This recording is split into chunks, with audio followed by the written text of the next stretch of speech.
আমরা ফেক স্বীকৃতি দিতে চাই না, এই জন্য তালবিয়া বেশি বেশি পড়া এটা হাজিদের জন্য আমল। অনেক সময় দেখা গেছে হজের কোনো আমলই নাই, আপনি ওই যে হেরাম বাঁধছেন, আপনি 7 তারিখ থেকে মিনায় গেছেন, মিনা, মুজদালেফা, আরাফা ঘুরে এসে আপনি যখন আবার তাওয়াফুল ইফাদা করতেছেন, আপনি এর আগ পর্যন্ত আপনার শুধু তালবিয়া আর তালবিয়া আপনার সাথে। প্রিয় ভাইরা, সবাই আজকে থেকে এনি হাউ তালবিয়া শুনে শুনে আপনি মুখস্থ করে ফেলবেন। নারীরা আস্তে মৃদু শব্দে, তার পাশের জন শুধু শুনতে পায় এরকম শব্দে পড়বেন, ছেলেরা একদম বুলন্দ কণ্ঠে পড়বেন। لبيك اللهم لبيك لبيك لا شريك لك لبيك إن الحمد والنعمة لك والملك لا شريك لك। আপনি বলছেন লাব্বাইক আল্লাহ, আমি হাজির আল্লাহ, লাব্বাইক লা শারীকা লাক, এমন রবের কাছে হাজির যার কোনো শরীক নাই। এরপরে 3টা স্বীকৃতি আমরা দেই, যেই 3টা স্বীকৃতি যদি কোনো হাজি বুঝে নেয় তার জীবন সার্থক। আপনি কি বলছেন এরপরে? ইন্নাল হামদা, হে আল্লাহ সকল প্রশংসা আপনার জন্য।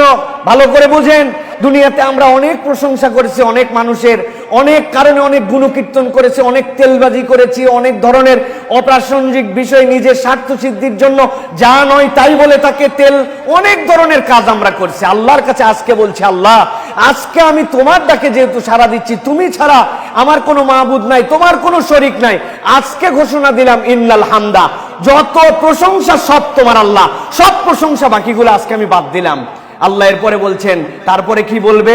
ওয়ান নি'মাতা, আই রব্বুল আলামিন দুনিয়াতে কত মানুষের কত কৃতজ্ঞতা আমি না স্বীকার করছি। আমার বাপ না থাকলে আমারে হতো, আমার অমুক মামা ছিল বলে আমার চাকরি হয়েছিল, আমার অমুক আত্মীয় ছিল বলে অমুক সময় সিদ্ধান্ত নিয়েছিলাম বলে আজকে আমার এই অবস্থান। কত কার না নিয়ামতের কথা বললাম, কিন্তু আল্লাহ আমি প্রকৃতার্থে জানি সকল নিয়ামত যে যেভাবে আমার জন্য অনুগ্রহ করেছে এগুলো সব তোমার কাছ থেকে নেওয়া। ইন্নাল হামদা ওয়ান নি'মাতা, রব্বুল আলামিন সকল নিয়ামত তোমার।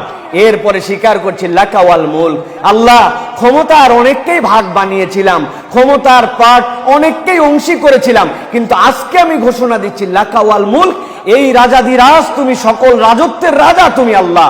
ইন্নাল হামদা ওয়ান নি'মাতা লাকা ওয়াল মুলক। আল্লাহ এই 3টা বলেও না আমার মনের মধ্যে তারপরেও তোমার প্রতি আল্লাহ যেন শান্তি পাচ্ছি না। আমি আরো একবার তোমাকে বলতে চাই, লা শারীকা লাক, ইন্নাল হামদ লা শারীকা লাক, ওয়ান নি'মাতা লা শারীকা লাক, ওয়াল মুলক লা শারীকা লাক। আল্লাহ এই হামদে, এই নিয়ামতে, এই কৃতজ্ঞতায়, এই রাজত্বে আল্লাহ তোমার কাছে আমি বলতেছি রব্বুল আলামিন কারো অংশীদার নাই। বান্দা যখন বুঝে বুঝে এই তালবিয়ার শিক্ষাটা নিজের জীবনে ধারণ করে নিবে একবারে, ওই বান্দার সামনে আল্লাহ রব্বুল আলামিন ছাড়া আর কোনো কিছুই তার সামনে ভয়ঙ্কর, ভীতিকর কিছুই মনে হবে না। কেননা সে আল্লাহ রাব্বুল আলামিনের কাছে স্বীকার দিয়েছে এমন মুহূর্তে, যে এই মুহূর্তে সে বিশ্বাস করছে আল্লাহ তাকে ডেকে নিয়েছেন ক্ষমা করার জন্য।